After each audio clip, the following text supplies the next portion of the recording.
Analytical reasoning के अंदर आज हम लोग सीक्वेंस टाइप क्वेश्चंस करेंगे। सीक्वेंस टाइप क्वेश्चंस जो होते हैं उसके अंदर हमें कुछ चीज़ों के या लोगों के सीक्वेंस का के बारे में क्यूज और हिंट्स दी होती हैं और फिर हमें उनको सीक्वेंशियल ऑर्डर में लिखना होता है या असेंडिंग या डिसेंडिंग ऑर्डर में कि वो पहले ही कौन सी चीज़ कब पहले हो रही है, कौन सी चीज़ उसके बाद हो रही है, कौन सी चीज़ उसके बाद हो रही है, और फिर उसके बाद एग्जामिनर के पूछे गए सवालात का आंसर करना होता है। एग्जाम्पल की तरफ अगर हम आए तो वो सबसे पहले कह रहा है कि 6 प्लेयर है ABCDE and F are to be stage on each day from Monday to Saturday. इसमें वो कह रहा है कि हमारे पास जो है 6 प्लेयर है और हर दिन मंडे से लेकर सैटरडे तक हर दिन एक ही प्ले स्टेज होगा। The schedule of the plays are to is to be in accordance with the following: A must be staged a day before E. C must not be staged on Tuesday. B must be staged on the day following the day on which F is staged. D must be staged on Friday only and should not be immediately preceded by B. E must not be staged on the last day of the schedule. ये condition given है। अब जो है ना हमने इसको organise करने के कौन सा जो प्ले है वो मंडे को होगा, कौन सा प्ले जो है वो जो है ना ट्यूसडे को होगा, कौन सा जो है ना लास्ट डे को होगा। इस इंफॉर्मेशन के मुताबिक अब हमें इनको टेबुलर फॉर्म में ऑर्गेनाइज करना है। सबसे पहली कंडीशन वो क्या कह रहा है, A must be stage a day before E. A जब भी होगा, जो हमारे पास कंडीशन अभी इसने दी हुई है वो ये दी है कि A must be stage a day before E. A जो है हमेशा पहले होगा ई से। ये हमारे पास एक कंडीशन हो गई जो इधर गिवन है, ए हमेशा ई से पहले आएगा। दूसरी हमारे पास कंडीशन दी है, C must not be stage on Tuesday. Red से मैं लिख रहा हूँ, C must not be stage on Tuesday. C जो है कैन नॉट, ट्यूसडे को नहीं आ सकता, ये हमने लिख दिया। अगली कंडीशन देखें, B must be stage on the day following the day on which F is stage. F B जो है जो हमारे पास अगली कंडीशन है, B must be stage on the day following the day on F होगा तो उसके बाद ही जो है बी स्टेज होगा। ये हमारे पास अगली कंडीशन आ गई। चौथी कंडीशन देखें, D must be stage on Friday only. D जो है that should be stage only on Friday. ये हमारे पास हो गया डी, फ्राइडे को।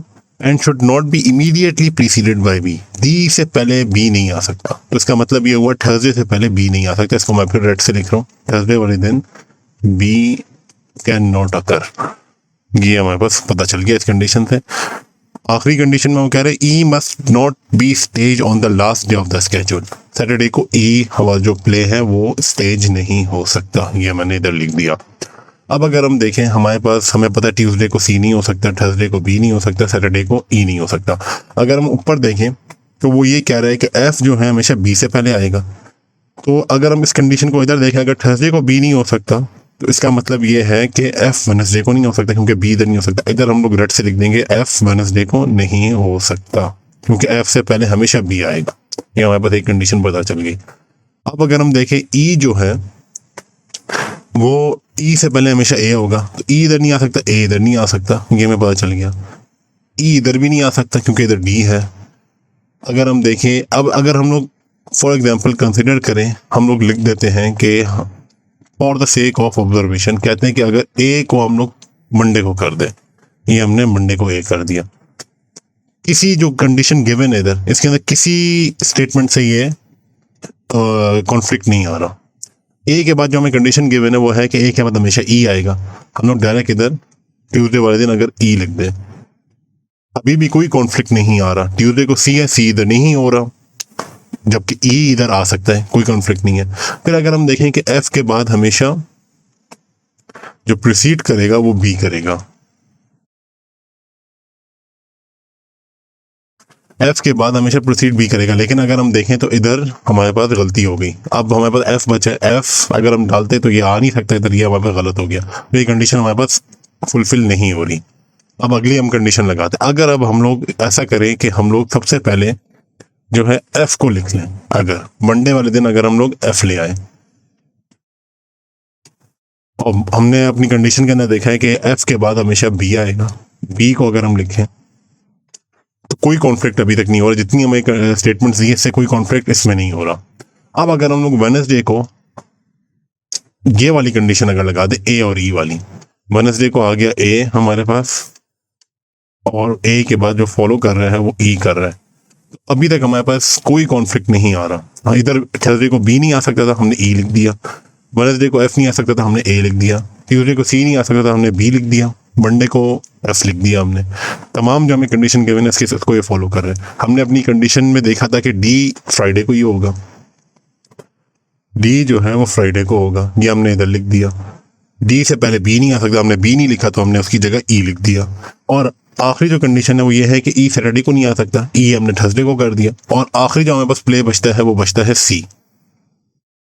तो जो हमारे पास फाइनल कंडीशन बन रही है और जो किसी स्टेटमेंट से कॉन्फ्लिक्ट नहीं कर रहा वो ये है कि एफ जो है मंडे को स्टेज होगा, फिर बी होगा ट्यूसडे को, ए ई डी सी, ये हमारे पास फाइनल बन रही है। एमसीक्यूज की अगर हम तरफ आए तो पहला पूछ रहा है which of the following plays immediately follows B.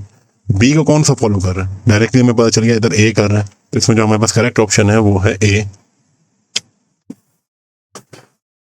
Question 2 को अगर देखें, विच of the following pledge is on Monday. Monday को कौन सा प्ले हो रहा है? एफ हो रहा है। डायरेक्ट हम लोग एफ को इधर क्लिक करेंगे। क्वेश्चन 3 जो है, play D is between which of the following pairs of play. E को अगर हम देखें, ई जो हमारे पास है प्ले ये वाला, ये बीच में है ए के और डी के, तो इसको हम लिखेंगे इस जगह पे ए इज बिटवीन, वो सॉरी ये प्ले डी का पूछ रहा है। अगर हम दोबारा जाए, प्ले डी का पूछ रहा है, प्ले डी ये है and that is between E and play C.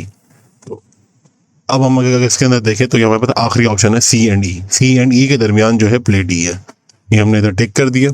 Which of the following is the schedule of place with the order of their staging from Monday. अब हमने जो मंडे से स्टेजिंग किया था एफ बी ए E D C, ये वाली stage हमने देखनी है। इसमें ए में नहीं है, ए में इसने ई पहले रखा है, बी में उसने ए पहले रखा है, सी में हमने ए पहले, इसने ए पहले रखा है। तो हमारी जो करेक्ट ऑप्शन होगी वो होगा नन ऑफ दीज।